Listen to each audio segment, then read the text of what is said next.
Alright guys, this is a little tutorial on how to pronounce the French words tu and tout.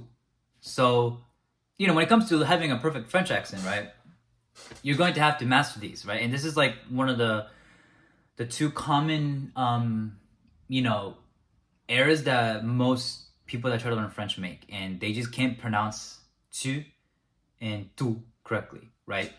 And really, this is one of the basics, right? Of course, there's like way harder pronunciations out there. Like, I mean, I don't know, like boulangerie. Like I want you guys to try saying boulangerie.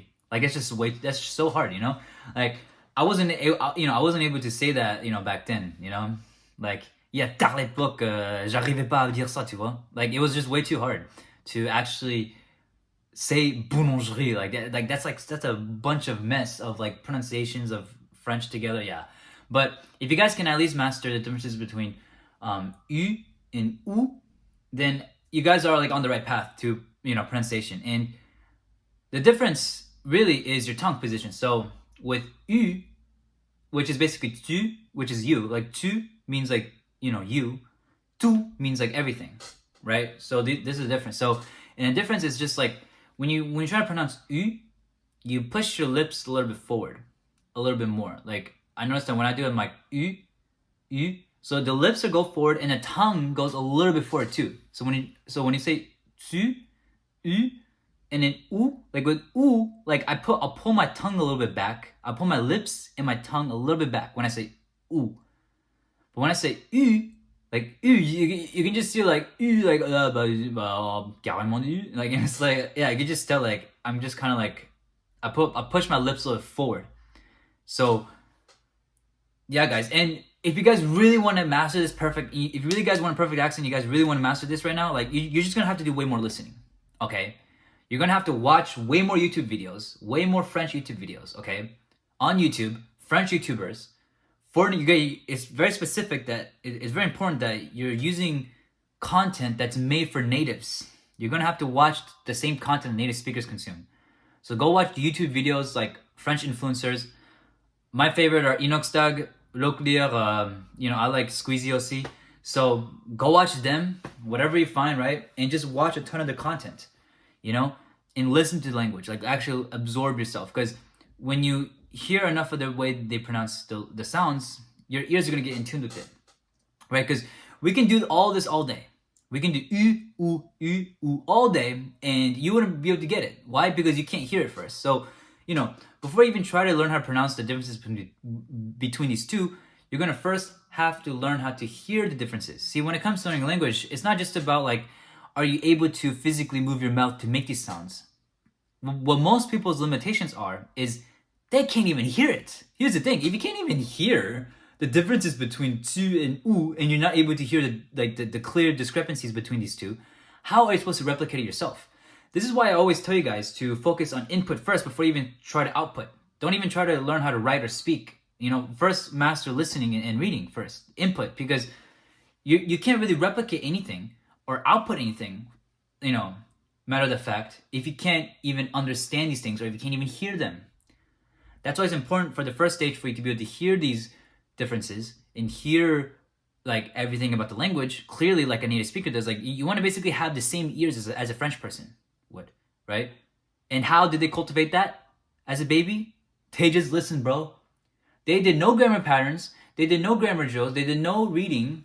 They only did what? Listening. Okay, so guess what you're gonna have to do, bro? Listen.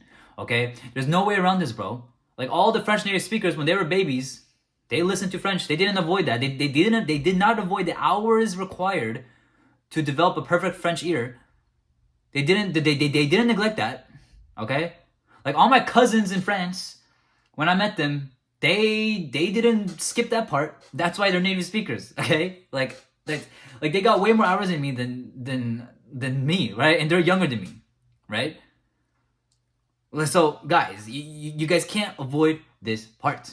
You're gonna have to have constant immersion of listening for you to be able to hear the language, right? And once you can hear the language, then you can start practicing how to pronounce these tu and tu. Because all of it is meaningless. If you try to pronounce these two right now without developing your ears, it's gonna be kind of useless because you're not really going to hear the discrepancies between the two. Because if a native speaker were to try to correct you on something, you won't be able to hear it.